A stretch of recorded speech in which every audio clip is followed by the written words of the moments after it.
Agora vamos falar de meio ambiente, mas infelizmente a notícia é triste, não é muito boa não. Dados do consórcio de ONGs MAP Biomas mostram que em menos de 40 anos o Brasil queimou mais de 21% do seu território florestal, área do tamanho do Chile e Colômbia juntos. No total, foram incendiados 185 milhões de hectares entre 1985 e 2022.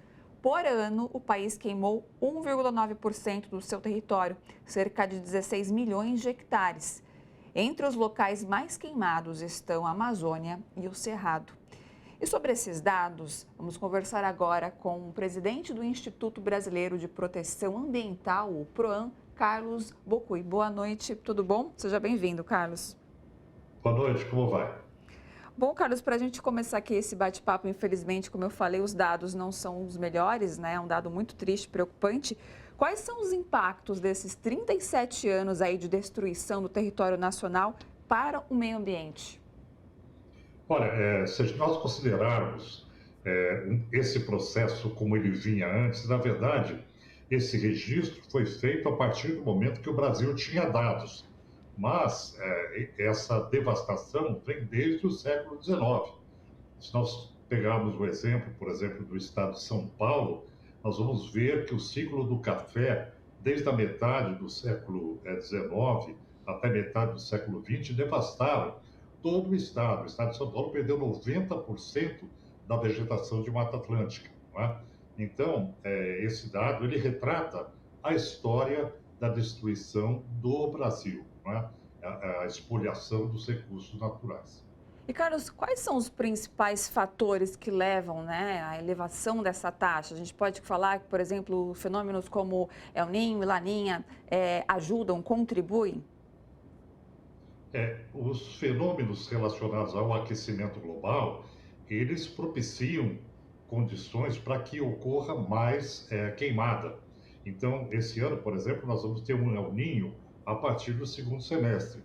O planeta vai ficar mais quente, principalmente o Brasil fica mais quente. Então, vai ocorrer queimadas, uma proporção maior de queimadas, não só na Amazônia, mas também no Mato Grosso, né?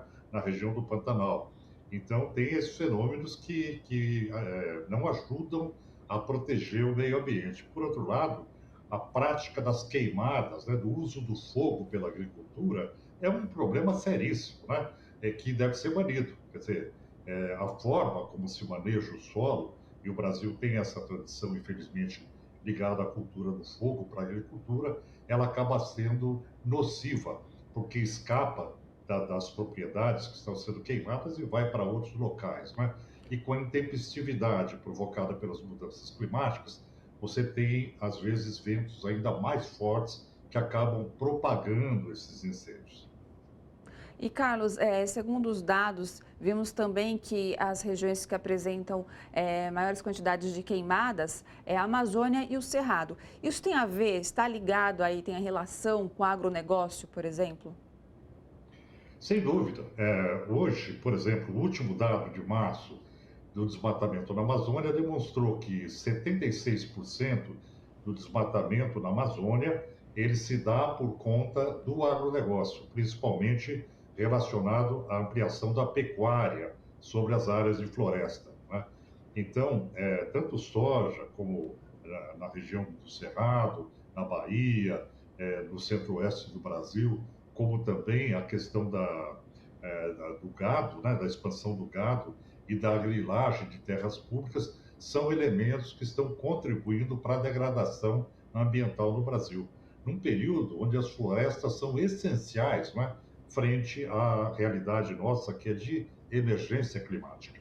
E, Carlos, para a gente encerrar aqui o nosso bate-papo, o que poderia ser feito, né, para evitar as queimadas? Para daqui, por exemplo, 40 anos, o Brasil mais preserve do que queime? Bom, em primeiro lugar, é desmatamento zero, né? Nós temos que chegar num estágio de não desmatar mais, não só do ponto de vista legal, né, daquilo que a lei protege, mas ampliar essa legislação para que não haja desmatamento. E nós entremos num processo de reflorestamento, porque a realidade brasileira hoje é a necessidade de você reflorestar o território nacional em função dessa enorme perda E outra questão, além da perda da biodiversidade, nós estamos falando agora de restaurar condições naturais para manter segurança alimentar, segurança hídrica, segurança climática, né? Quer dizer, é uma nova fase da época civilizatória que exige medidas de restauração, não só de contenção do que sobrou, mas também de restauração do que nós já perdemos. É preciso começar a agir. Carlos, obrigada, viu, pela sua participação aqui com a gente e até uma próxima. Boa noite. A próxima, boa noite.